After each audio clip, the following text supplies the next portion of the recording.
Et je veux rappeler aussi que depuis 2014 et le début de ce conflit militairement, la France a été le premier fournisseur d'armes en direction des Ukrainiens. Il ne faut pas oublier que depuis 2014, cette guerre a débuté. Vous allez comprendre comment les lobbying ont financé des mouvements néo-nazis afin de mener une révolution en Ukraine. Et ce, dans le but de placer l'Ukraine sous l'autorité de l'Union européenne, qui elle-même est sous l'autorité des États-Unis d'Amérique, ennemi historique de la Russie.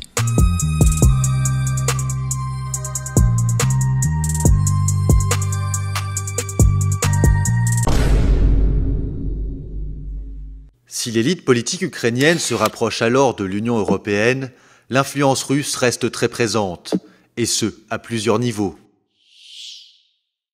Sur le plan culturel d'abord, Moscou considère Kiev comme la toute première capitale de la Russie au Moyen-Âge.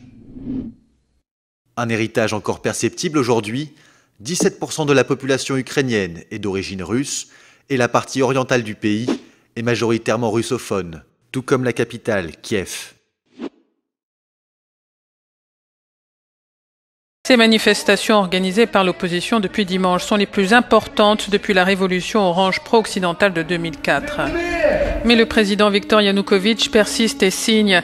Selon lui, les termes de l'aide financière offerte par l'Union en échange de cet accord étaient humiliants. « Je ne veux pas être grossier, mais vous ne devez pas nous humilier comme cela », a-t-il déclaré. « Nous ne sommes pas des enfants. Vous ne pouvez pas nous acheter avec des sucreries. » Laurent Fabius évoque un personnage plutôt glaçant.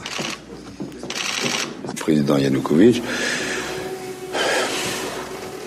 je ne suis pas sûr que vous passeriez vos vacances avec lui. L'opposition qui reproche au président Yanukovych d'avoir tourné le dos à l'Union européenne.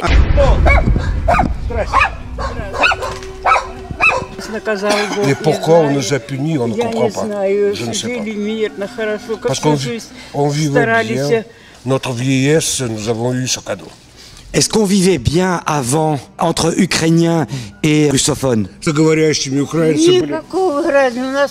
Il y a beaucoup de gens, beaucoup d'ethnies, beaucoup de nations qui vivent ici. Il n'y avait aucun problème.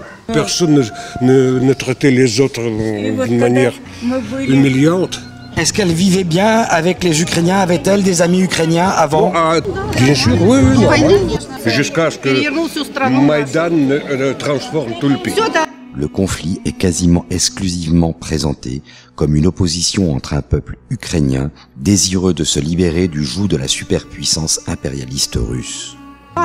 Quand il y a les Américains qui sont venus ici avec Maïdan, c'est fini. Non, on ne veut avoir rien de commun avec l'Ukraine. Et Amérique. Parce qu'ici, il y a deux lignes politiques, russes et américaines. Ils n'arrivent pas à partager entre eux le champ géopolitique. Et c'est l'Ukraine qui en souffre. Libye, Syrie, l'Ukraine. C'est pareil ici. Les russophones, eux, ont une vision géopolitique où les USA souhaitent attirer l'Ukraine dans l'Europe afin de la neutraliser. L'Europe étant pour les Américains une zone non étatique, une sorte de no state land. En clair, c'est le retour de la guerre froide. Des manifestants marchent ce matin vers la place de l'Indépendance à Kiev. Ils réclament la démission du président Yanukovych, coupable à leurs yeux de tourner le dos à l'Union européenne. En tête de la manifestation, le leader de l'opposition, ancien champion du monde de boxe. Nous voulons un changement de gouvernement, parce que celui-ci ne nous écoute pas. Cet homme, c'est Vitali Klitschko, maire de Kiev depuis le 25 mai 2014. Nous reviendrons sur lui un petit peu plus tard. Du 18 au 21 février 2014, la violence va monter d'un cran. Quand la police ukrainienne donne la charge, il vaut mieux courir très vite. Pour ceux qui trébuchent, la sanction est immédiate. C'est ce matin qu'entrait en vigueur la loi interdisant toute manifestation antigouvernementale à Kiev. Résultat, dans le quartier des ministères, se livre une bataille rangée. События на Майдане 20 февраля 2014 года повергли всю страну в шок. Телеканалы показали расстрел практически безоружных людей. Большинство населения страны Даже то, что было нелояльно к Майдану, возмутилось властью, посчитав, что сотрудники силовых структур перешли черту, открыв снайперский огонь по безоружным. Я считаю, что события 20 февраля стали ключевыми в давлении на президента со стороны сил Запада в лице его представителей, послов, еврокомиссаров и оппозиции. Этим видео я также хочу показать, каким образом лживые телеканалы, лживые СМИ, умышленно обрезая, комбинируя и форматируя видеоряд, создают у зрителя ложное представление о событиях 20 февраля. Hello. Hello. Hello, how are you? I'm fine. Good. And you? I'm good, good. I just wanted to catch up with you on what you thought when you were there. Okay, yes, I returned last night already, Yeah. so that I was Yeah. one day. Yeah. Impressions? Impressions are sad. Marina, do tell us where we know this from and who was behind those snipers, Dan. Absolutely. Well, all this information is in fact becoming public after a phone conversation was leaked and is now accessible to everyone who wants to listen in, and it is on YouTube. And that conversation, in fact, is between the EU Foreign Chief Catherine Ashton and also we have the Estonian Foreign Affairs Minister. And Catherine Ashton in that phone conversation is in fact asking him about his impressions of Ukraine, where he just returned from, and he said the picture is looking sad, and more importantly, and it's quite an eye-opener, this one is the fact that snipers were, as you said, Marina, were shooting both at protesters and officials, both sides really. So let's listen into what he had to say. All the evidence shows that people who were killed by snipers from both sides, among policemen and people from the streets, that they were the same snipers killing people from both sides. Well, that's, yeah. So that, and then she also showed me some photos. She said that has medical doctor. She can, say that it is the same handwriting, the same type of bullets, and it's really disturbing that now the new coalition that they don't want to investigate what exactly happened. So that there is now stronger and stronger understanding that behind snipers it was not Yanukovych, but it was somebody from the new coalition. This is what is actually quite surprising here for the Estonian foreign minister to say here, because if it is not Yanukovych behind this, which no one ever said that he was from day one, but if it is the newly formed government there in Ukraine, that means that the opposition all along were planning this, and they were in fact trying to destabilize the situation in Ukraine, and it seems that they've pretty much achieved in doing so. But the real question now is, because as I said, this really changes everything. How will the West and Europe, in fact, react to these revelations? Вот один из боевиков кричит остальным, прячущимся в холле отеля: это мусора, подтверждая тем самым, что их преследуют вовсе не провокаторы. Но самое интересное — это то, чем вооружены эти майдановцы.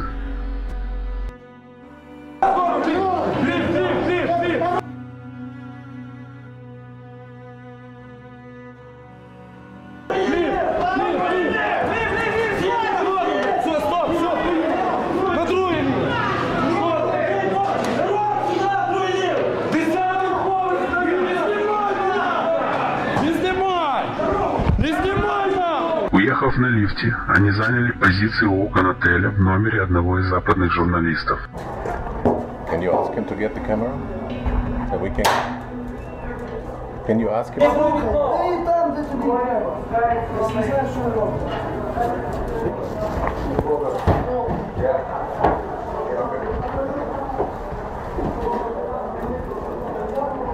Спали точку, чого будеш тут сидіти?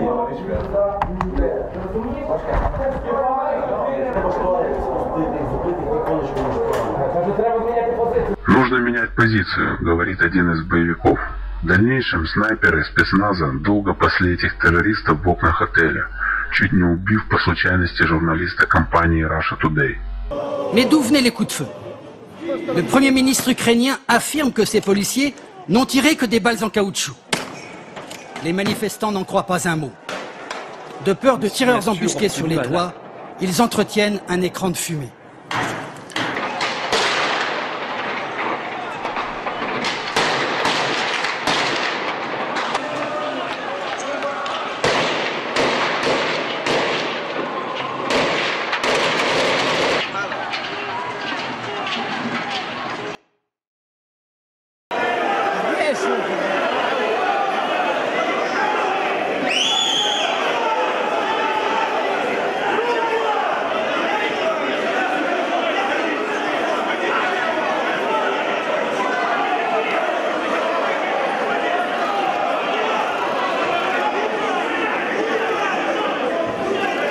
Le 22 février 2014, Viktor Yanukovych est destitué de la présidence. C'est certainement l'un des moments cruciaux de la journée, alors que l'opposition continue de s'emparer un par un des leviers du pouvoir. Le Parlement met un terme au mandat présidentiel de Viktor Yanukovych en votant sa destitution. Vous, les Européens, vous sous-estimez la gravité de la situation. Et vous avez une lecture des événements naïve et très superficielle.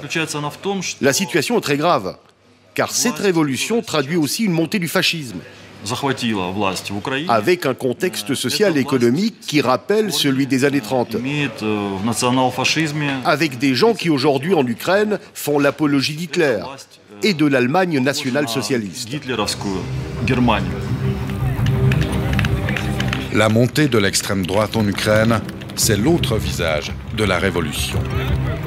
En première ligne sur la place Maïdan, ces milices paramilitaires patrouillent dans les villes, accueillis en libérateurs par la population, occupant les ministères, les administrations publiques et se substituant parfois à la police. Dans l'ouest de l'Ukraine, nous pouvons retrouver une culture largement influencée de Stepan Bandera, nazi pendant la Seconde Guerre mondiale.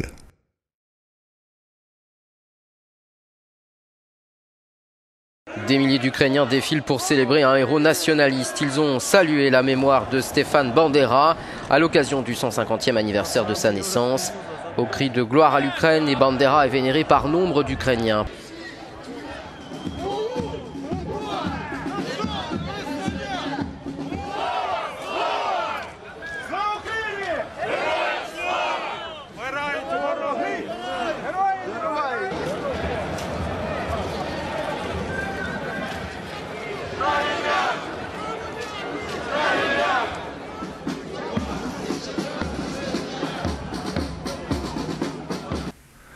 Commémoré chaque année au 1er janvier, y compris en 2023.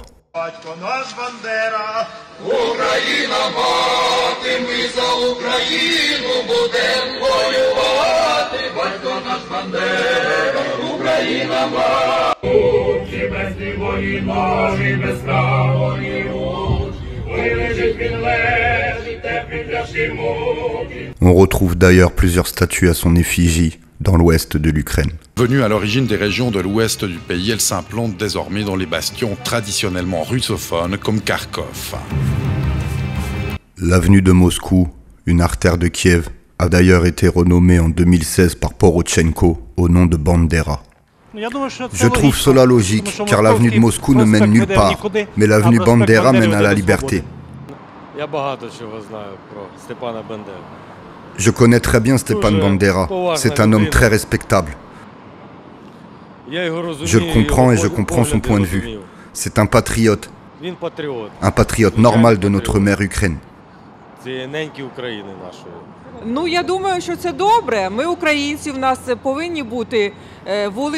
pense que c'est bien, nous sommes Ukrainiens, on doit avoir des rues qui honorent nos compatriotes.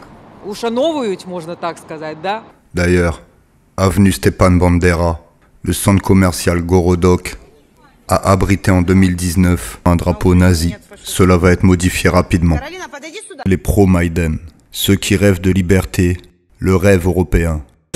Pour ceux qui nous voient à la télévision. Ouais, je vais décrire pour les autres. C'est pas très compliqué. Ce monsieur est le président du parti Svoboda Liberté, qui a donc le tiers des sièges du gouvernement ukrainien. On le voit faire un très joli salut nazi. En 2012, le quart des députés israéliens, 25% de la Knesset, écrit à Martin Schulz au niveau du Parlement européen en disant il ne faut pas s'associer avec ce parti-là qui est un parti néo-nazi.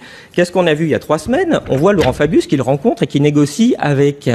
Mais c'est quoi ce délire? C'est ça nos valeurs au niveau de l'Union européenne? Moi, c'est sûr que je comprends un petit peu les Russes. Cette idéologie-là, ça fait 27 millions de morts en Russie. On a un peu tendance à l'oublier.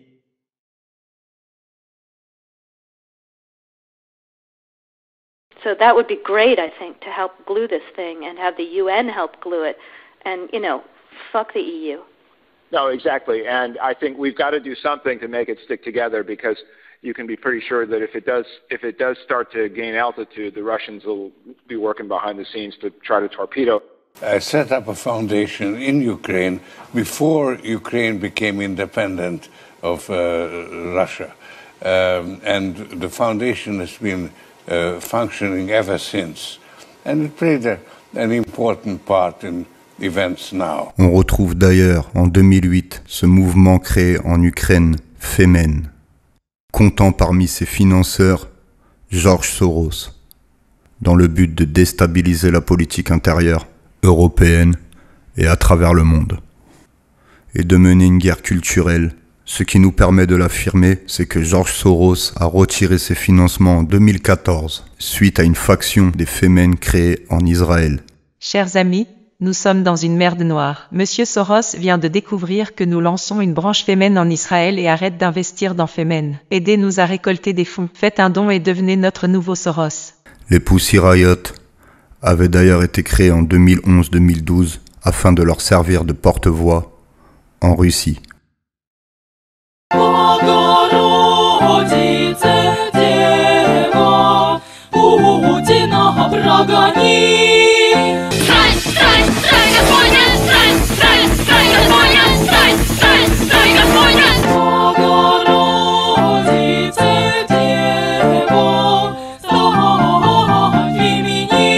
Il y a environ un an, les membres du groupe des Pussy Riot, au moins l'une d'entre elles, a raccroché 3 épouvantails dans un des supermarchés de Moscou, avec juifs, immigrants et quelque chose d'autre écrit dessus.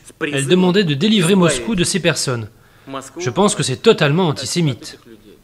Je pense que nous devons comprendre à qui on a affaire, et je ne pense pas que l'Allemagne moderne doive soutenir l'antisémitisme.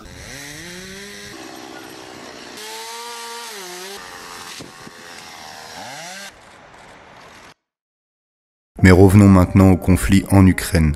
Nous avons vu qu'à l'ouest, la lutte était animée par un grand nombre de nationalistes. À l'est, nous retrouvons les russophones, ceux qui ne veulent pas oublier leur histoire et comptent bien la défendre. Dans l'est de l'Ukraine, ce jour de la victoire a été marqué par des manifestations des pro-russes, comme ici à Donetsk où environ 5000 personnes ont défilé au cri de non aux fascistes, une allusion à peine voilée aux autorités de Kiev. Nous voulons la sécession de la République de Donetsk. C'est la première étape et ensuite on verra si on rejoint la Russie, mais pas l'Ukraine, en tout cas. Nous donnons 80% de nos revenus au reste de l'Ukraine et jusqu'ici nous avons vécu en paix. Mais à Kiev, les pro-Maïdan n'ont pas voulu attendre des élections légales et regardez ce qu'ils ont fait. Forte hausse des tensions séparatistes dans l'est de l'Ukraine. Ce lundi, des groupes rivaux pro-russes et ukrainiens se sont affrontés devant l'administration régionale à Kharkiv. Hier, à l'issue de manifestations, le Parlement régional de Donetsk a été saisi par des séparatistes qui ont proclamé une république indépendante et demandé l'organisation d'un référendum d'autodétermination. Prise sous un déluge de pavés et de pierres, la police ukrainienne recule. Mais les grenades assourdissantes ne sont pas suffisantes. La foule pro-russe se rapproche dangereusement. Des miliciens, mais aussi des civils, parfois âgés. Les policiers choisissent de se réfugier à l'intérieur de la cour de justice. Bref, temps de répit. Les manifestants menacent d'un nouvel assaut. Geste sans ambiguïté, les policiers à l'intérieur, ils ont choisi de se rendre. Désarmés, alignés, dépouillés de leur protection, ils sont ensuite exfiltrés sous les huées. Les manifestants s'approprient leur matériel pour faire savoir que désormais, ce sont bien les séparatistes pro-russes qui font la police dans les rues de Donetsk. Le 22 février 2014, après la destitution de Viktor Yanukovych, Arsen Avakov est nommé ministre de l'Intérieur de transition par le Conseil suprême d'Ukraine. Il y restera jusqu'au 13 juillet 2021. Le bataillon Azov a été formé à la fin des manifestations Euromaïdan. Qui sont ces soldats à la réputation sulfureuse, parfois accusés d'être des néo-nazis, coupables d'exactions. Sur cette photo, on y voit des soldats du bataillon posés le bras levé devant un drapeau nazi. Nous sommes en 2014, après l'annexion de la Crimée. L'unité Azov vient d'être créée par Andrei Belitsky, leader à l'époque d'un parti ukrainien xénophobe et antisémite. Plusieurs rapports datés de 2016, dont un de l'ONU, évoquent alors des crimes de guerre, des actes de torture, de viol, d'exécution d'otages et de prisonniers pro-russes. Depuis, Azov a été intégré aux forces armées ukrainiennes. Un deuxième bataillon de néo-nazis, le bataillon Haïdar, est composé d'environ 400 volontaires issus des services d'ordre de manifestants de l'Euromaïdan. Une partie de ce bataillon est financée par l'oligarque milliardaire ukraino-chyprio-israélien Ihor Kolomoïski. La plupart des membres et les dirigeants de ce bataillon sont des néo-nazis et des membres des partis d'extrême droite. Leur commandant est le fameux Maxim Marchenko, qui sera nommé gouverneur de l'oblast d'Odessa le 1er mars 2022. La lustration est l'une des activités principales du mouvement. Cela signifie nettoyer le système des anciens partisans du régime. Fastov est une petite ville industrielle de 50 000 habitants à environ 65 km de Kiev. La section locale de Pravi Sector a tout organisé. Les membres attendent leurs complices de Kiev. Ensemble, ils se rendent dans la salle du Parlement. La mission, forcer le maire à donner sa démission. Il est membre du Parti des régions, le parti qui était au pouvoir avant la Révolution. Dans la salle, des sympathisants sont venus manifester leur soutien à l'opération de lustration. Ces gens sont venus au pouvoir de manière illégale. Ils ne représentent pas les citoyens. La majorité des députés s'est discréditée pendant les élections et dans leur soutien à Yanukovych. Aujourd'hui, le peuple ne les accepte plus comme représentants. En refusant de partir, ils sabotent les sessions parlementaires. Problème, le maire s'est enfui par peur de la confrontation.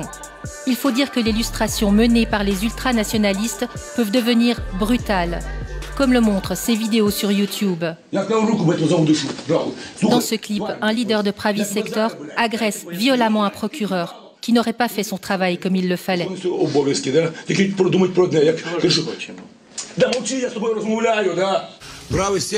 Pravi Sector est et sera armé pour lutter et protéger le peuple de l'Ukraine. Si les autorités au pouvoir ne se comportent pas comme il faut, on va les remettre à leur place. Ici, la même personne fait la leçon à des députés et des médias en plein conseil municipal. Il justifie le principe de la lustration. Cet homme n'est pas n'importe qui. Il s'appelle Sashko Billy et dirige Pravi Sector pour toute la région ouest de l'Ukraine. Dieu nous a créés tous différents, mais le fusil a égalisé les chances. Celui qui a la calache entre les mains est celui qui décide. Je lâcherai ma calache seulement une fois que l'ordre aura été rétabli dans mon pays. À la base, ces militaires sont un petit peu vus comme des héros, sauf qu'en fait, quand vous plongez un petit peu plus dans l'histoire, vous vous apercevez que les 3/4, et je vous le dis sincèrement, sont des néo-nazis. Et j'affirme totalement ça. Quand vous avez des militaires qui prônent sur leur patch et sur leur drapeau un sigle SS et le soleil noir du Troisième Reich, qui n'a pas été modifié, voilà, il y en a certains, voilà, leur plaisir c'est de tirer des petits Heil Hitler. Certains ont des beaux tatouages, etc. Leur discussion le soir, parce que nous, si vous voulez, il y avait un instinct de confiance. Forcément, on les soignait et tout, donc ça se passait bien. On parlait avec eux, on échangeait des photos, des selfies.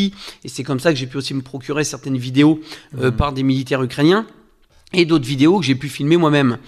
Et à partir de là, si vous voulez, bon, déjà, je prends conscience que leur discussion, c'est sur les Noirs et les Juifs. J'entends des discussions, si on chope des Russes, Noirs et Juifs, on les dépécera. Ça, je l'avais déjà dit une autre fois, mais je le répète aujourd'hui. Ça, c'est leur discussion. Donc, c'est pas que un drapeau, il y a aussi leur attitude, si vous voulez. Exactement, c'est leur attitude, leur façon de parler, claquer les talonnettes, etc. Ils en rigolent, ils en sont vraiment fiers de faire ça. Le 29 mars 2014, Vitali Klitschko annonce qu'il renonçait à se présenter à la présidentielle du 25 mai et apporte son soutien au milliardaire Petro Poroshenko. Le 13 avril 2014, au lendemain des référendums de Lugansk et de Donetsk, Arsen Avakov décide de former des milices armées spéciales. L'Ukraine a bénéficié de l'aimable assistance du gouvernement américain à travers la visite en Ukraine du directeur de la CIA en avril 2014, John Brennan. Leurs actions de combat sont désormais dénommées opérations antiterroristes. C'est à partir de ce moment que la population et le gouvernement pro-Maïdan vont accentuer ce que l'on peut clairement qualifier d'épuration sanguinaire.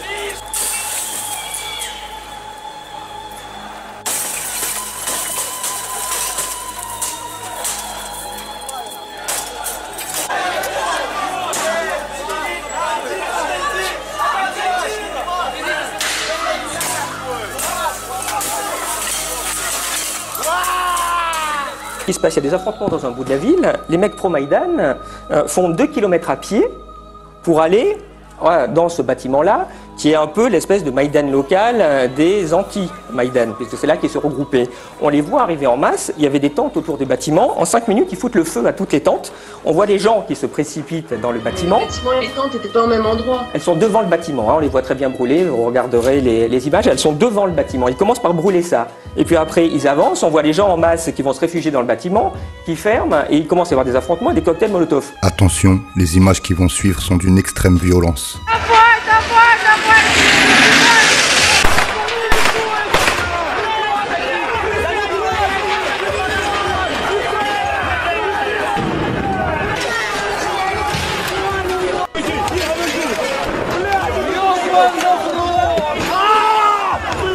Запрета русского языка.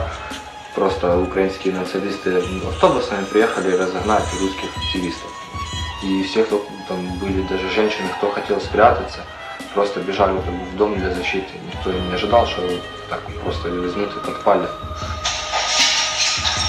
Пытаясь спастись от угарного, чтобы не сгореть, люди выпрыгивали. Их просто так растаскивали, били, избивали, в принципе, уносили. Смотря кто бывал, такие, может, даже помогали. В основном люди в масках.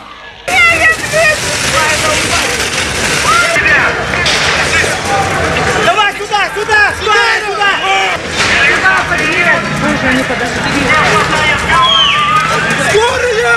On retrouvera même une femme enceinte, morte, étranglée à l'intérieur du bâtiment. This is lawlessness. This is fascism, Nazism. This is murder. People were burning and jumping from upper windows, and the others were shooting them down. And the crowd was chanting, "Glory to Ukraine, glory to the heroes." What's going on? How can this be? These are ordinary local citizens of Odessa. The media lies. They say they were Russian terrorists, but they were simple people of Odessa. So now, considering how things are going, if someone gives a different opinion, he'll be killed.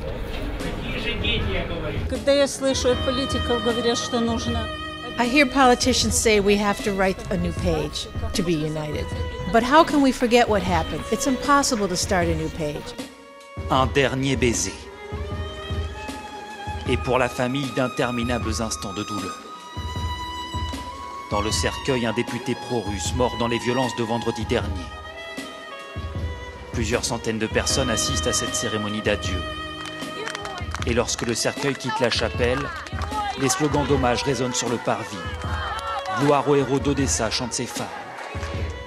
Avant les cris de colère vis-à-vis des autorités de Kiev, accusées de n'avoir su empêcher ce drame, débarrassons-nous de ce gouvernement, hurle la foule. Aujourd'hui, Odessa a démontré qu'elle est et reste une ville ukrainienne et que ses citoyens ne se laisseront pas dicter l'attitude à tenir. Malgré la tension forte et quelques drapeaux soviétiques brûlés, la nuit s'est finalement déroulée sans incident. L'armée du Sud recrute. Les habitants se pressent au pied de cet immeuble pour un cours en plein air de maniement de Kalachnikov. Et si tu mets ça comme ça, tu peux tuer quelqu'un. On ne veut pas faire la guerre, mais il vaut mieux savoir s'en servir. Tout simplement au cas où, pour se défendre, pour protéger sa vie. Dans ce camp retranché en plein centre-ville, Hommes et femmes s'entraînent. Seule condition pour s'inscrire dans cette nouvelle armée citoyenne créée par le gouverneur séparatiste, être de la région et avoir plus de 18 ans.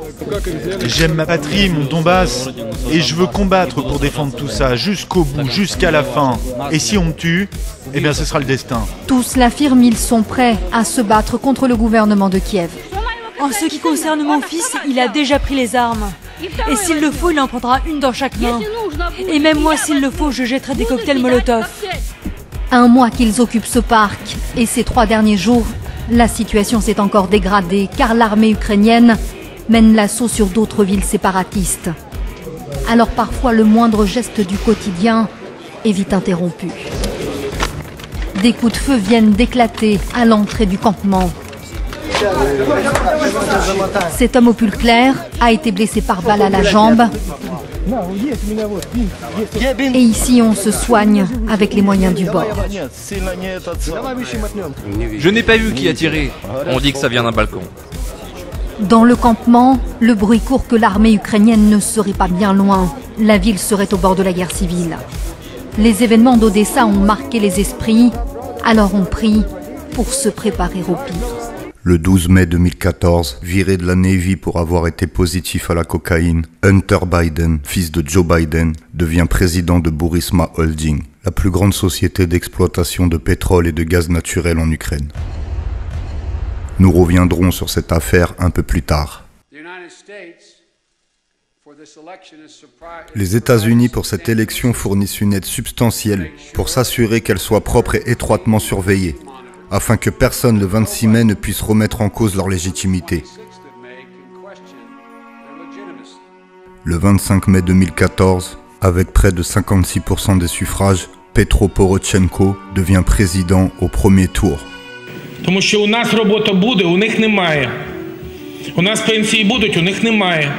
У нас піклування під людей, під пенсіонерів, під дітей буде, у них немає. У нас діти підуть до школи, до дитячих садків. У них вони будуть сидіти в підвалах. Бо вони нічого не вміють робити. І так, і саме так ми виграємо цю війну. L'armée ukrainienne annonce avoir lancé une opération antiterroriste à l'aéroport de Donetsk. Plusieurs avions de combat ukrainiens participent à cette opération. Des avions sont arrivés. Il y a eu une explosion près de l'aéroport. Les pertes ont été très lourdes pour les séparatistes de la région du Donbass. Attention, certaines des images qui vont suivre sont très dures. Les combats de ce lundi entre insurgés pro-russes et soldats ukrainiens ont fait au moins 40 morts parmi les rebelles. La lutte a été notamment très violente autour de l'aéroport de Donetsk, dont l'armée ukrainienne a finalement regagné le contrôle dans la nuit. Armes lourdes et aviation ukrainienne sont entrées en jeu et plusieurs infrastructures ont été endommagées. C'est la première fois depuis la confrontation dans l'Est, mais aussi en Crimée, que l'armée ukrainienne, jusqu'alors très hésitante, déchaîne ainsi toute sa force armée. C'est une manifestation contre cette soi-disant opération antiterroriste, mais nous préférons l'appeler l'opération anti-peuple, car elle tue des gens et fait souffrir les citoyens. Il n'y a pas de séparatistes ici, seulement le peuple du Donbass. D'abord, pourquoi l'Ukraine, pour moi, était très importante. Déjà en 1995, j'avais été invité par le président Kouchma, et à l'époque, déjà, il y avait ce projet des États-Unis de couper l'Ukraine en deux et d'empêcher un pôle continental de s'établir. Pourquoi? Parce que cela permet de maintenir la domination occidentale, ce qu'on appelait l'Occident, l'OTAN, et cela permet d'éviter de faire de l'Europe indépendante, puissante, un concurrent. Et l'Europe indépendante, puissante, on est obligé de la penser avec la Russie, puisqu'évidemment, avec l'énergie, les matières premières de la Russie, l'Europe se trouve dans une indépendance et dans une puissance, en plus dans une unité spirituelle et chrétienne et culturelle. Et donc, à la chute du mur, les Américains ont voulu, pour leur propre survie, il faut d'une certaine manière de puissance, d'impérialisme, couper l'Europe en deux. Et la fracture, elle était écrite, Brzezinski l'avait écrit, c'est l'Ukraine. C'est l'Ukraine, c'est la coupure entre l'Occident et l'Orient, c'est Byzance et Rome, et donc il fallait accentuer cette fracture pour casser l'Europe et mettre la Russie à part. Et contre ce projet, évidemment, j'étais totalement opposé, puisque j'étais au contraire, je me suis engagé dans le combat européen pour la grande Europe, celle que voulait Jean-Paul II.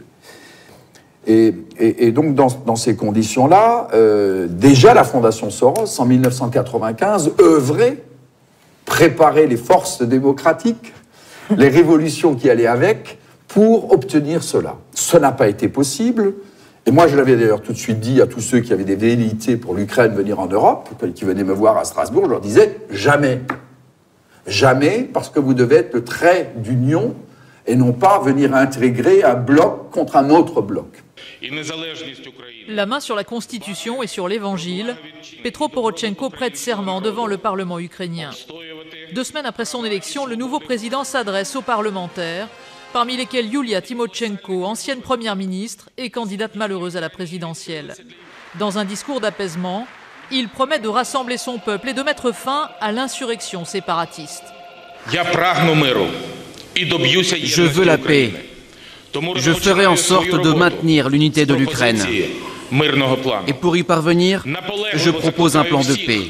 Je demande à tous ceux qui tiennent une arme dans leurs mains, déposez les armes. Et je promets l'amnistie à tous ceux qui n'ont pas de sang sur les mains. Mais la tâche s'annonce compliquée. Petro Porochenko a reconnu que le rétablissement de la paix serait impossible sans une normalisation des relations avec la Russie. Les Occidentaux fidèles à Kiev ont tenu à apporter leur soutien au nouveau président en assistant à cette prestation de serment. Le vice-président Joe Biden représentait les États-Unis, Herman Van Rompuy l'Union européenne. Un signal fort envoyé à Moscou qui devra désormais compter avec son nouvel homologue, un europhile convaincu. Le discours d'aujourd'hui était juste du populisme, des promesses quasi impossibles à réaliser, en commençant par les élections au conseil municipal de Donetsk. Je tiens à rappeler qu'ils n'ont même pas pu organiser la présidentielle sur ce territoire. Ici, personne ne l'a élu. Après plusieurs heures de bombardement par l'armée ukrainienne, ce rebelle nous conduit dans un petit square et nous montre le cratère causé par un tir de missile. J'ai peur, je veux la paix. Si c'est l'armée ukrainienne, alors elle devrait plutôt défendre le peuple. Moi je suis ukrainienne, mais maintenant j'ai honte de le dire. Des postes frontières à nouveau pris pour cible en Ukraine. 3 checkpoints ukrainiens ont été attaqués la nuit dernière à l'arme légère par des séparatistes pro-russes, tandis que quelques heures avant, c'est ce poste frontière russe qui était visé par des tirs de mortier depuis le territoire ukrainien. Les assaillants, dont on ignore encore qui ils sont, ont aussi utilisé des armes automatiques. Après les tirs à l'arme automatique, explique ce garde-frontière, nous avons commencé l'évacuation. Ensuite, il y a eu de fortes détonations et des fragments d'explosion ont volé. Ces attaques interviennent alors que la Russie a renforcé ses troupes à la frontière avec l'Ukraine, mais aussi au lendemain de l'ordre donné par le nouveau président ukrainien à ses soldats, à savoir un cessez-le-feu d'1 semaine.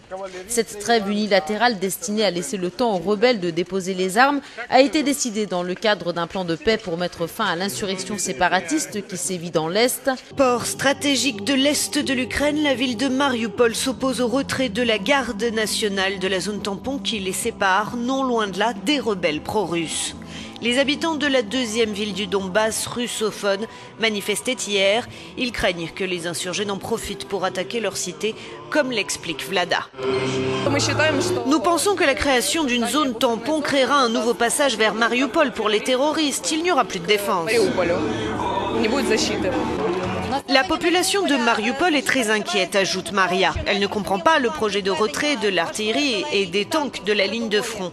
Nous savons qu'il ne faut pas s'adresser à l'agresseur en ces termes. L'agresseur ne comprend que la force.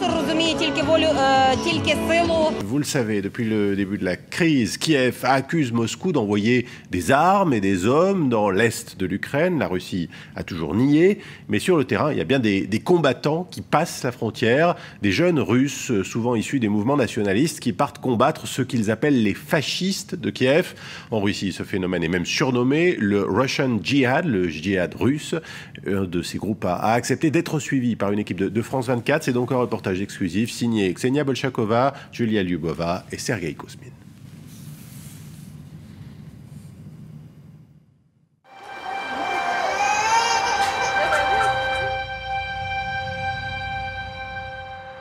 Nous sommes à quelques 500 km de la capitale russe, Voronezh, au sud du pays. Il est 23 h. Nous avons rendez-vous avec Evgeny, le recruteur de combattants. Nous sommes une organisation de volontaires. Notre idéologie est simple. Nous sommes des nationalistes et des impérialistes russes, des héritiers de la Garde blanche. C'est dans ce bureau que se passe l'essentiel du travail de recrutement. Pour tout outil, un compte sur Vkontakte, le Facebook russe, et un téléphone. Tous les jours, je reçois des dizaines de candidatures pour rejoindre notre corps armé. Les gars nous laissent leur nom et leurs coordonnées. Ils disent pourquoi ils veulent s'engager. Le but de notre organisation, c'est la libération de ces territoires qu'on appelle Novorossia, la Nouvelle Russie. C'est de libérer les Russes qui vivent là-bas de cette occupation par la junte de Kiev. Le mouvement a été créé en février dernier. Et depuis, plusieurs centaines de Russes ont rejoint ses rangs. Ce soir, un groupe va partir en Ukraine. Parmi eux, Norman, 25 ans. Je suis citoyen de la Fédération de Russie. Et ça fait 6 mois, depuis l'annexion de la Crimée, que je me suis engagé. Je suis nationaliste. Et pour moi, la priorité, c'est de défendre mon peuple, les Russes. Et dans cette mission, malgré ce que pensent beaucoup d'Ukrainiens, l'État russe ne nous aide pas. Si la Russie avait décidé d'intervenir, je vous l'assure, la guerre n'aurait pas duré plus de 4 jours. Le camion va prendre la direction de Lougansk, à l'est de l'Ukraine, l'un des derniers bastions de la rébellion pro-russe. Nous allons essayer de passer la frontière avec de l'aide humanitaire destinée à ravitailler notre base sur place. Il y en a aussi pour les civils, mais la situation sur le front est compliquée. Lugansk est encerclé par l'armée ukrainienne et je ne sais pas encore si on va y arriver. Dans la voiture là-bas, ce sont des gars de notre bataillon qui sont venus nous chercher. Ils vont nous escorter, nous et la cargaison. Les armes, on les aura une fois sur place. Et ces armes, les voilà, surtout des kalachnikovs. Тебе хватит 2 магазина, больше нет. Вполне. Ну, если бы, конечно, один, вообще было бы еще идеально. Но если попросишь у товарища с пулеметом. С РПК? Да. Кстати, отлично. Un rebelle de la LNR, la République autoproclamée de Lougansk assure la livraison. Chaque nouvel arrivant est équipé. Ces armes sont ukrainiennes. Nous les avons récupérées dans les armureries de la police ou de l'armée, au moment où certaines unités se rendaient. Ça a parfois été difficile de les prendre. La grande majorité de ces armes sont en fait des trophées de guerre. Kiev et les puissances occidentales craignent une invasion russe de l'Ukraine. À Donetsk, l'un des 2 bastions séparatistes de l'Est comme dans les alentours, les combats à l'arme lourde ont fait rage vendredi. Les obus résonneraient jusque dans le centre-ville. Les forces ukrainiennes ont déploré 15 morts en 24 heures. Moscou a proposé de mener une mission humanitaire pour aider la population prise au piège. Toute nouvelle intervention unilatérale russe sur le territoire ukrainien, y compris sous couvert d'apporter une aide humanitaire, serait totalement inacceptable et profondément inquiétante. Et ce serait considéré comme une invasion de l'Ukraine, a déclaré l'ambassadrice américaine à l'ONU. Все те, кто рвет мою страну на части, все те, кто захватил мой город, родной Донецк, все те, кто подняли флаги России, ДНР и прочие ублюдки, будут наказаны, как происходит вот с этим уродом. Мне все равно, сколько вам лет, 16, 20, 25, 50. Мы придем каждому, пулей хватит на всех. Я вам говорю, как дончанин. Ты меня понял? Слава какой стране? Украине. Еще раз. Слава Украине! Донецк какая страна? Украина. Донецк это Украина. Донецк это Украина. Запомнил? Да. Чтобы никогда не забывал. Ты меня понял? Да. Понял. Слава Украине, героям слава. Et c'est dans cet hôpital, non loin de là, que nous avons retrouvé un soldat ukrainien. Yuri, 20 ans, un survivant. Blessé il y a une semaine au combat, hospitalisé depuis. Libre de ses mouvements, dit-il, il ne sait pas où aller. Le sentiment d'avoir été abandonné par son armée. Les officiers de l'armée ukrainienne ne pensent qu'à eux. Ils ne pensent pas à leurs soldats. Ma mère est allée voir l'armée, mais personne ne lui a répondu.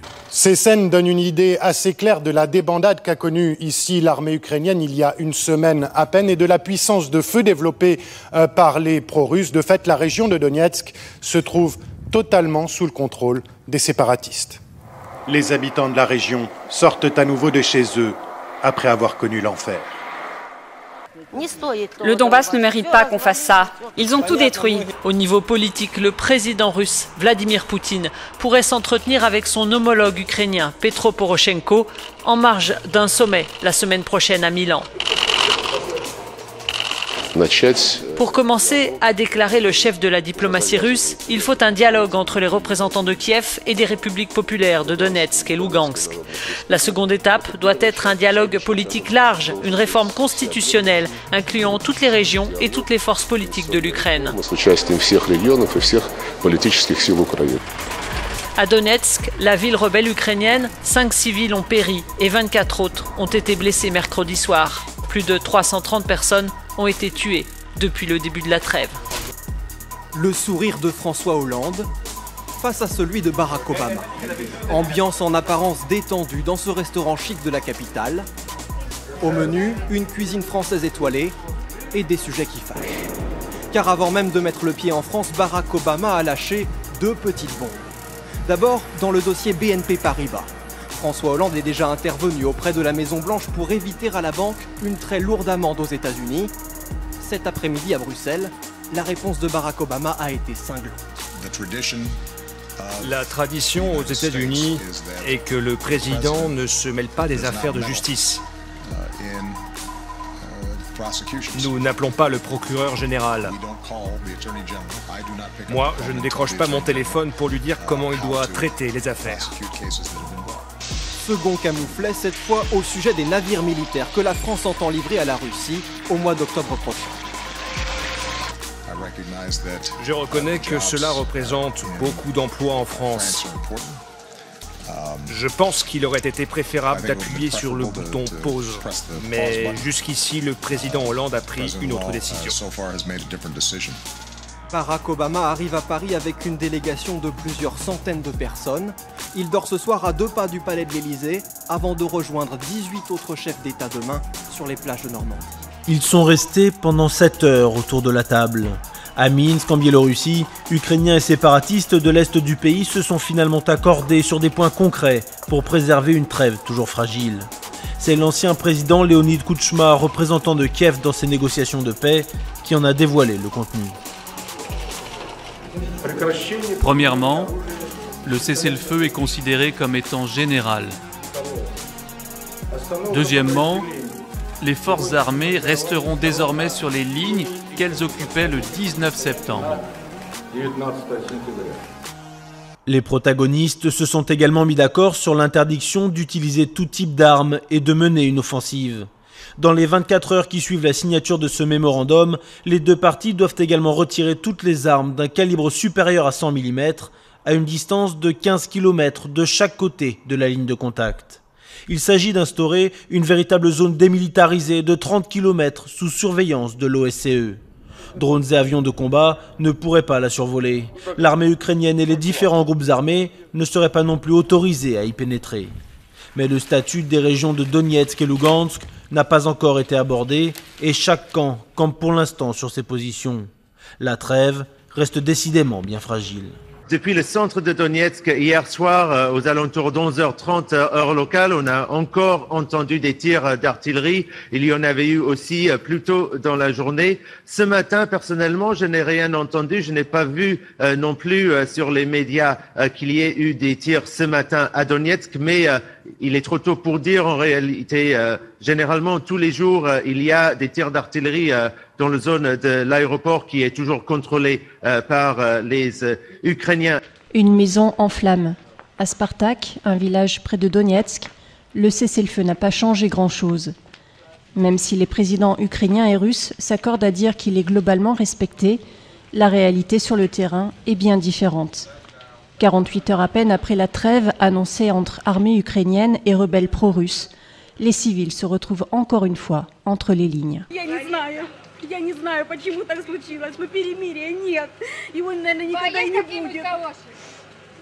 D'ailleurs, les combattants ne se cachent pas.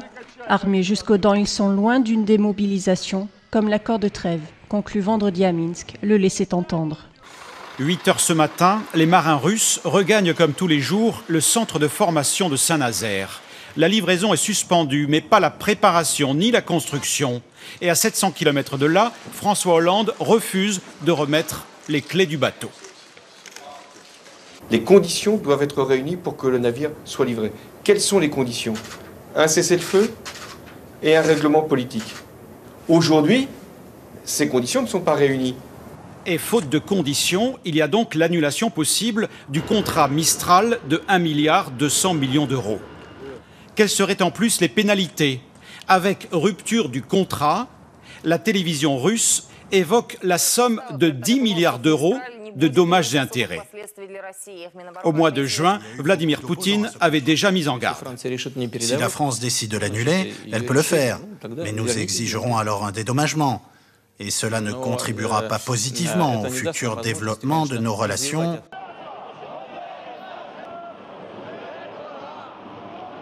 Des milliers d'hommes masqués, pour la plupart partisans de Svoboda, vont affronter la police devant le Parlement de Kiev, réclamant que l'armée insurrectionnelle, branche militaire de l'Organisation des nationalistes ukrainiens, active pendant la Seconde Guerre mondiale contre les soviétiques, obtienne le statut de combattant de l'indépendance. Un projet de loi sur l'attribution de ce statut a été introduit mardi par les députés nationalistes. Le projet, n'ayant pas obtenu la majorité, ne fera pas partie de l'ordre du jour du Parlement. L'Ukraine était en soi fragile, puisqu'elle est fabriquée d'une certaine manière et elle est de deux cultures différentes. Et donc évidemment, les Américains ne cherchent pas... ce qu'ils veulent, surtout, c'est couper en deux, c'est-à-dire faire qu'il y ait un foyer purulent, excusez-moi l'expression, de maintien de la guerre, de la guerre ou de tension, qui fait qu'il y a un ennemi et qu'il faut se protéger contre l'ennemi. C'est divisé pour mieux régner, absolument.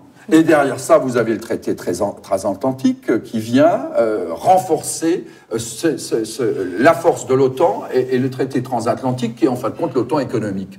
Et l'Europe, dans tout ça, elle n'existe plus. Elle est une annexe, elle n'a plus d'identité. Ces nations n'existent plus d'ailleurs non plus, puisque dans le grand schéma européen, elles ont vocation à se fondre, nos identités, notre culture, notre histoire, au profit, en fin de compte, de cet impérialisme, il faut le dire, mondial. Le 2 décembre 2014, Nathalie Jaresko, ressortissante américaine au poste de ministre des Finances de l'Ukraine.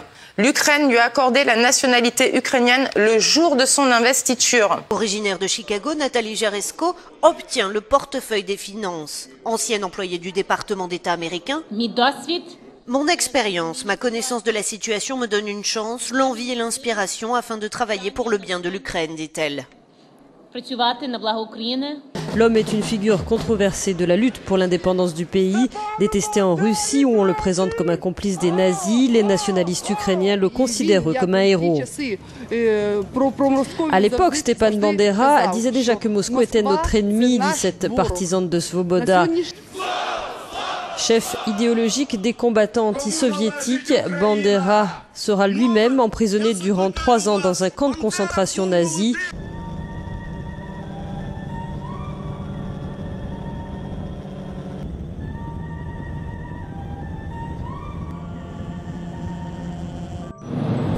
L'armée ukrainienne affirme avoir engagé une vaste offensive contre les positions rebelles dans la région de Donetsk. C'est autour de l'aéroport que se concentrent les combats les plus violents, et ce depuis plusieurs semaines. Ces derniers jours, les affrontements se sont encore intensifiés.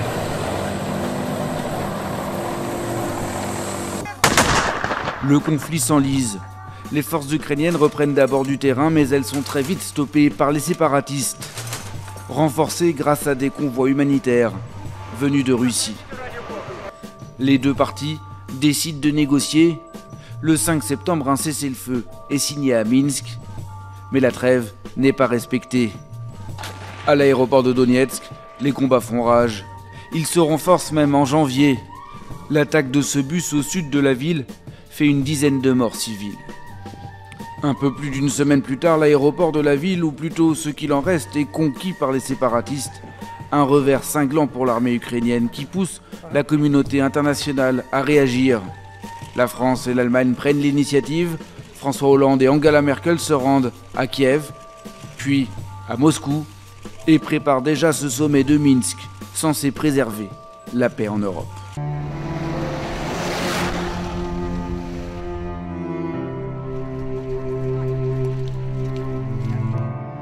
Мы сейчас находимся на окраине Углегорска, где накопительный пункт для сбора беженцев, которые только что вышли из города под обстрелами. Украинская сторона не предоставила никаких гуманитарных коридоров для выхода на ту сторону. Это сделали ополченцы. Вы видите, сколько здесь людей.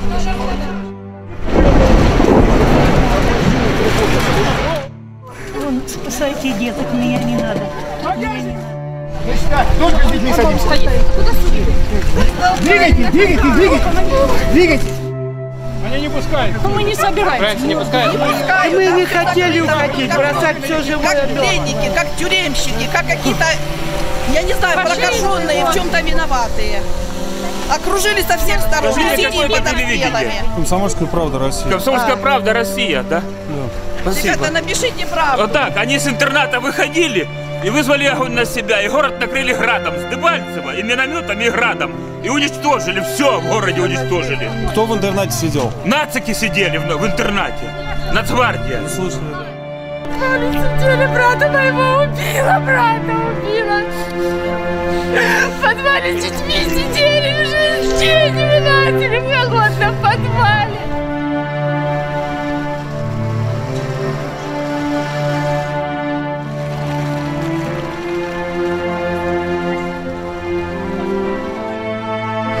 Ты сам с Углегорска?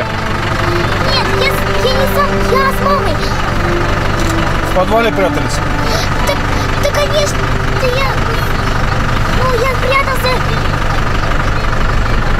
я прятался с мамой в подвал.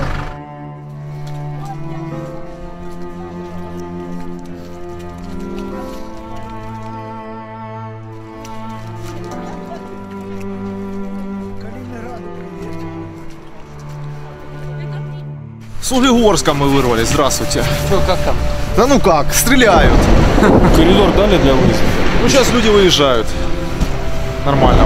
Как там город, говорят, разрушили? Все, там полностью. Ничего нет. Там ничего нет. Ничего там нету по этому Углегорску. Абсолютно. Города нет, можно сказать. Центра. Какого центра? Весь город разбили. Просто тупо. Позавчера разбили с Прадом, с Дебальцева и все.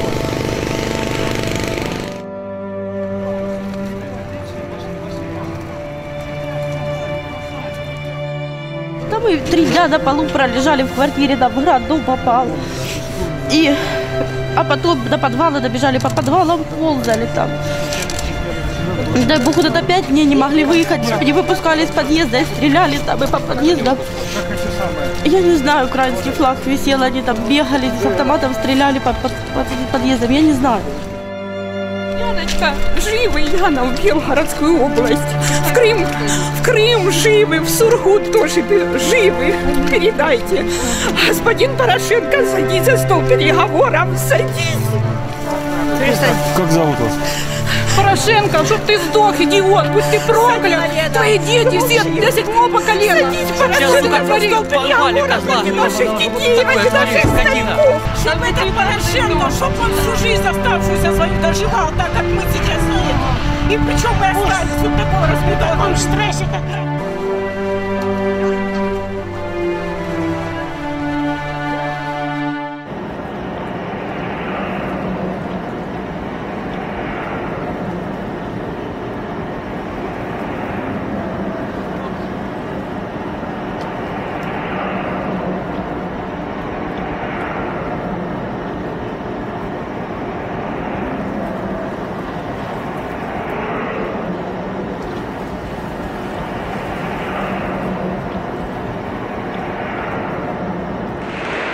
Cette journée de jeudi aura été particulièrement sanglante dans l'est de l'Ukraine, avec au moins 44 morts selon un bilan établi par l'agence France Presse.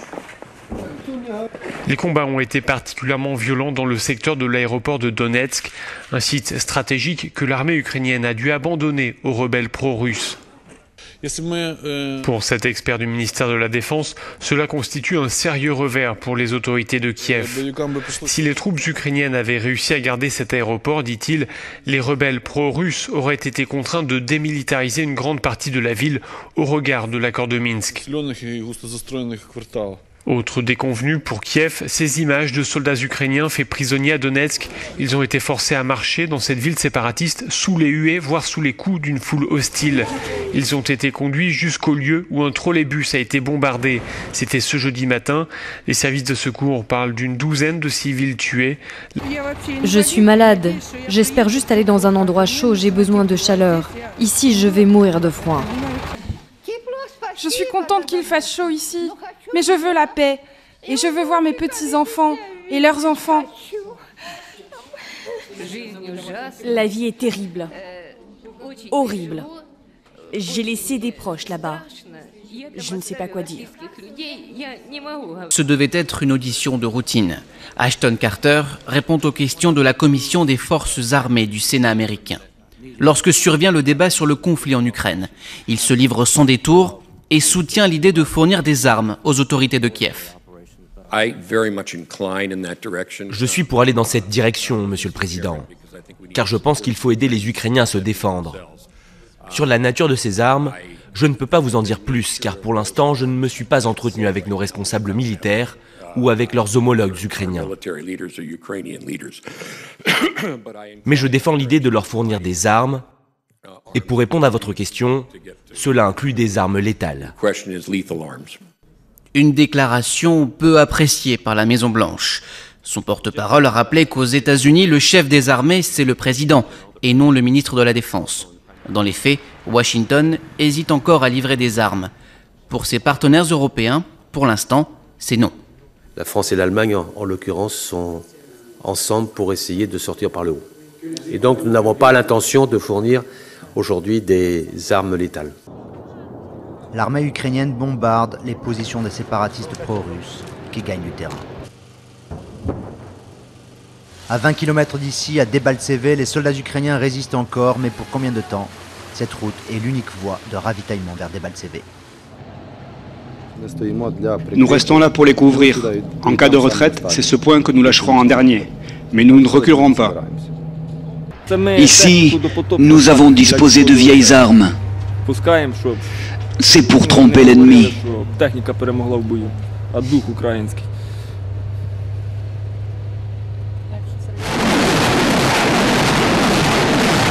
Le 10 février 2015, Viktor Tchokhin est nommé procureur général d'Ukraine, remplaçant Vitali Yarema, qui était controversé en raison de son rôle dans le blocage des poursuites contre les personnes accusées d'avoir tiré sur des manifestants lors de la révolution d'Ukraine de 2014. Vitali Yarema est accusé d'avoir bloqué des affaires majeures contre des personnes influentes et d'avoir entravé la lutte contre la corruption. Nuit blanche à Minsk pour les dirigeants russes et ukrainiens, soutenus par le président français et la chancelière allemande. Les négociations commencent mal, avec des séparatistes pro-russes qui refusent de s'entendre avec les émissaires de Kiev. Mais ce matin, un accord est trouvé entre les deux parties. C'est le président russe Vladimir Poutine qui l'annonce. Ça n'a pas été la meilleure nuit de ma vie. Mais ce matin, malgré les difficultés que nous avons rencontrées pendant les discussions, nous sommes parvenus à nous entendre sur les points principaux. Ces points sont repris par une feuille de route signée par les deux parties. Elle prévoit un cessez-le-feu en vigueur le 15 février à minuit, un retrait des belligérants et de leurs armes lourdes, la création d'une zone tampon entre les deux camps et la libération de tous les otages. Côte à côte, l'Allemagne et la France saluent cette avancée pour la paix. Il y a une chose qui semble avoir changé ce matin, c'est la situation à l'aéroport de Donetsk, tenue depuis des mois par des Ukrainiens sous une pression constante des séparatistes, selon lesquels les Ukrainiens devraient pour respecter leurs engagements à Minsk, devraient se retirer de l'aéroport. Il semblerait ce matin que finalement les Ukrainiens ont jeté l'éponge et ont quitté au moins les bâtiments de l'aéroport qui sont en ruine. Peut-être que cela pourrait changer la donne, même s'il y a beaucoup d'autres points chauds tout le long de la ligne de démarcation entre le territoire contrôlé par les séparatistes et le territoire contrôlé par l'Ukraine. La retraite plutôt que la mort. Ces colonnes de soldats ukrainiens reviennent du front, de Debaltseve qu'ils ont dû quitter à la hâte. Les convois de l'armée croisent la route des ambulances dans l'autre sens. Les témoins parlent d'affrontements très violents, rue par rue, à l'arme lourde, mais aussi à la Kalachnikov. Après des jours de combats rapprochés et de bombardements, sur les visages de ces soldats ukrainiens, les traits sont tirés. Et si certains font lever de la victoire, c'est uniquement par soulagement. Ces hommes ont le sentiment d'avoir échappé à un massacre. Pendant ce temps, à Kiev, les autorités ne parlent pas de déroute, mais de repli stratégique. Les forces armées ukrainiennes mènent une opération organisée, un retrait des unités de l'opération antiterroriste dans la ville de Debaltseve. Pour l'instant, près de 80% de ces troupes se sont retirées de ce secteur. Cette opération devrait s'achever bientôt. C'est donc la fin de plusieurs semaines de combats acharnés à Debaltseve, un point stratégique dans l'est de l'Ukraine, nœud ferroviaire et routier entre les bastions séparatistes de Donetsk et Luhansk. La réunion du conseil d'administration du FMI a approuvé le programme d'aide à l'Ukraine pour un financement supplémentaire de 4 ans. Il y a moins d'un an, l'Ukraine avait déjà bénéficié d'un plan comparable du FMI, mais à peine un quart avait été versé. Un feu vert, réforme drastique à la clé, message bien reçu à Kiev. C'est une réponse aux réformes menées en Ukraine, qui nous oblige à les poursuivre et à aller de l'avant. Ce programme nous permet de recevoir une aide additionnelle d'environ 7 milliards d'euros pour la stabilisation et la croissance de notre économie. Une aide additionnelle de la Banque mondiale et de l'Union européenne notamment, qui s'inscrit dans un plan d'aide global de 40 milliards de dollars. Pour convaincre ses créanciers, les autorités ont dû donner des gages de bonne volonté. Prix du gaz multiplié par 3 avec la fin des subventions, ou encore baisse de 15% de certaines retraites. Des mesures annoncées début mars qui inquiètent la population. Je pense que la plupart des familles de la classe moyenne ont vraiment ressenti la crise, car nos salaires restent les mêmes, alors que les prix ont augmenté, vraiment augmenté pour tout. Des Ukrainiens étranglés par l'inflation, plus 30%. En 2 ans de récession, la monnaie nationale a perdu 40% de sa valeur. Résultat, les entreprises et les banques qui ont contracté des prêts en dollars sont en quasi-faillite. Dans ce climat de défiance, le marché noir prospère. Il représenterait, selon les experts, près de 50% de l'économie.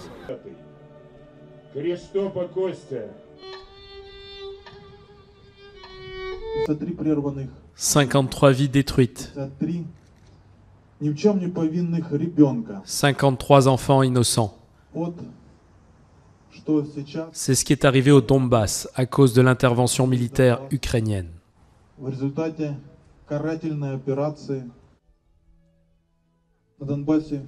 Des enfants ont été tués dans le Donbass, nos enfants, et avec cela, nous tuons la paix.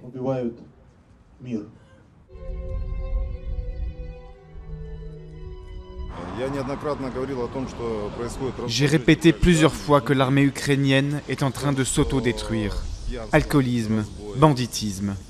Cela montre aussi à quel point ils se fichent des populations civiles dans les territoires sous leur contrôle. C'est juste un fait. А зачем вы ребенку этих с пеленок вбиваете, что русские это враги? Какие мы враги? Дайте нам самоуправление, дайте нам федерализацию. Какие мы сепаратисты, какие мы террористы.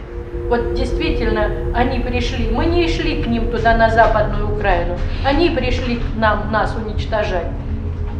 Как можно так? Вы хотя бы подумали своей головой.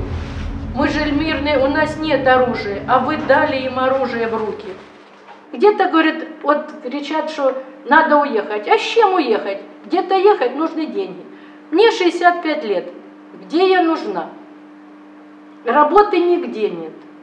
Уже нет Украины, и ее никогда не будет. Они уже не соединят то, что они разорвали своими руками. Все.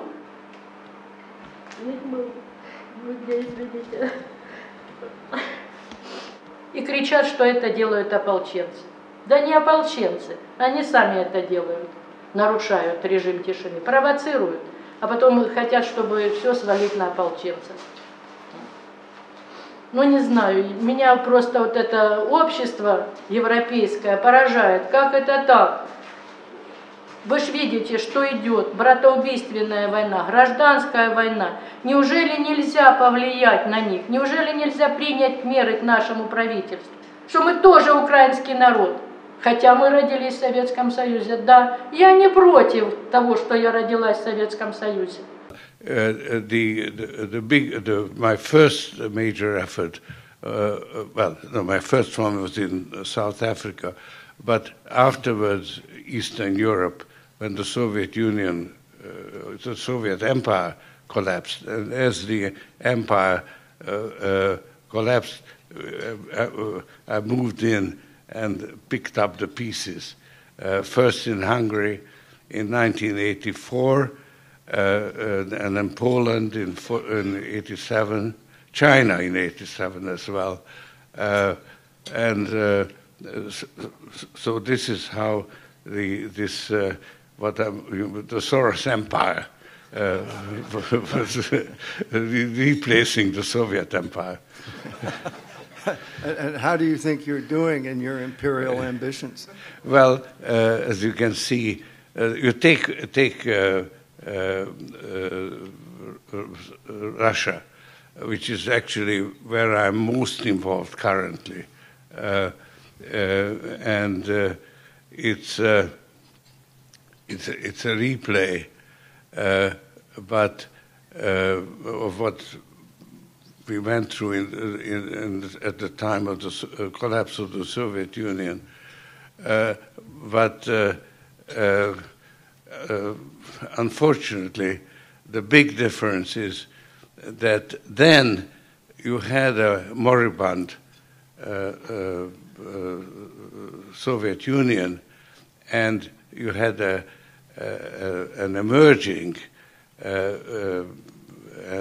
European Union. It was the height of the European Union, of the integration. And now you have the reverse. You have a resurgent Russia and, unfortunately, a disintegrating European Union. And that's a very sad development. But I think the foundation has made a contribution, so I consider it a success to be involved.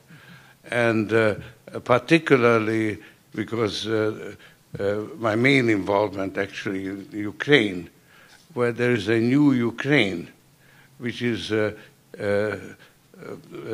eager to be part of the European Union and or to be a European democratic country, and actually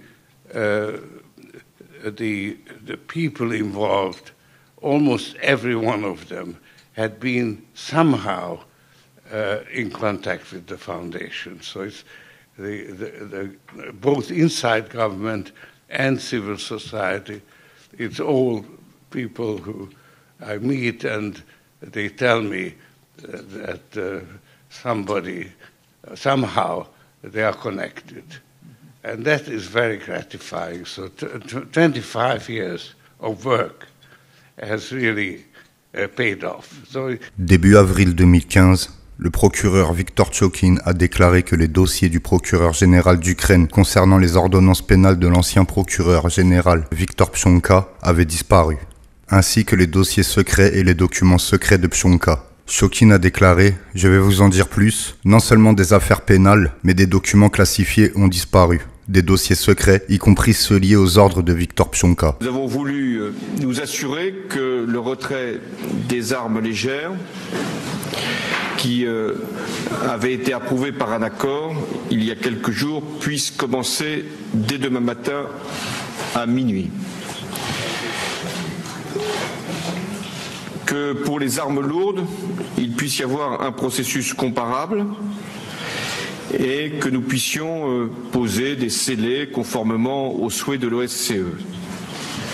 Nous avons également voulu que l'OSCE puisse avoir un accès libre et sûr sur l'ensemble du territoire ukrainien jusqu'à l'accès même à la frontière. Enfin, des actions de déminage seront lancées sans délai pour la sécurité de la population et des drones pourront poursuivre leur mission. Sur cet aspect de sécurité, c'est là qu'il y a eu, depuis Minsk, le plus de progrès, puisque le cessez-le-feu est maintenant globalement respecté et que nous avons pu engager étape par étape le retrait des armes. Et aujourd'hui, nous avons pu faire de nouvelles avancées et permettre qu'il n'y ait plus de victimes de ce qui a été un conflit particulièrement lourd et dramatique. Mais les accords de Minsk, ce n'est pas seulement le cessez-le-feu et le retrait des armes légères et des armes lourdes et la surveillance et la possibilité pour l'OSCE d'aller partout. C'est la deuxième dimension sur laquelle nous avons passé le plus de temps, c'est le processus politique.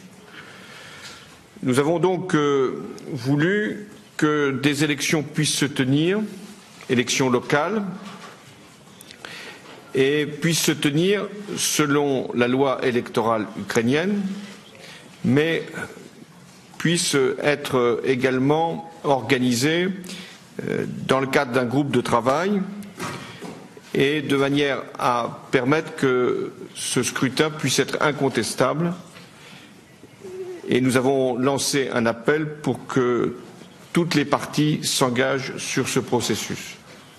Ce qui veut dire que les élections qui étaient prévues le 18 octobre, à nos yeux, ne pourront pas se tenir dès lors qu'elles ne répondent pas aux conditions que nous avons posées. Mais en même temps, des élections doivent être organisées et pour ce faire, une loi électorale doit être votée et cette loi électorale doit également être discutée dans le cadre de ce groupe de travail. Tout au long de 2015 et au début de 2016, la pression nationale et internationale, y compris de la part du FMI, de l'UE et de la Banque européenne, s'est développée pour que Tchokhin soit démis de ses fonctions. Le 2 novembre 2015, il y a une tentative d'assassinat contre lui, lorsqu'un tireur d'élite non identifié a tiré 3 coups de feu dans son bureau, mais a été déjoué par la vitre par balle. J'étais allé à Kiev pour la 12 ou 13e fois. Et j'étais censé annoncer la garantie d'un autre prêt d'1 milliard de dollars. J'avais obtenu l'engagement de Porochenko et de Yatsenyuk qu'ils prendraient des mesures contre le procureur de la République et ils ne l'avaient pas fait. Ils allaient à une conférence de presse et j'ai dit « Non, je ne vais pas, nous n'allons pas vous donner le milliard de dollars ». Ils ont dit « Vous n'avez pas l'autorité, vous n'êtes pas le président ». Et c'est le président qui dit. J'ai dit « Appelez-le ». Je vous dis que vous n'aurez pas le milliard de dollars. Vous n'aurez pas le milliard et je vais partir d'ici. C'était dans environ 6 heures. Regardez, je pars dans 6 heures. Si le procureur n'est pas viré, vous n'aurez pas l'argent. Eh bien, le fils de pute a été viré.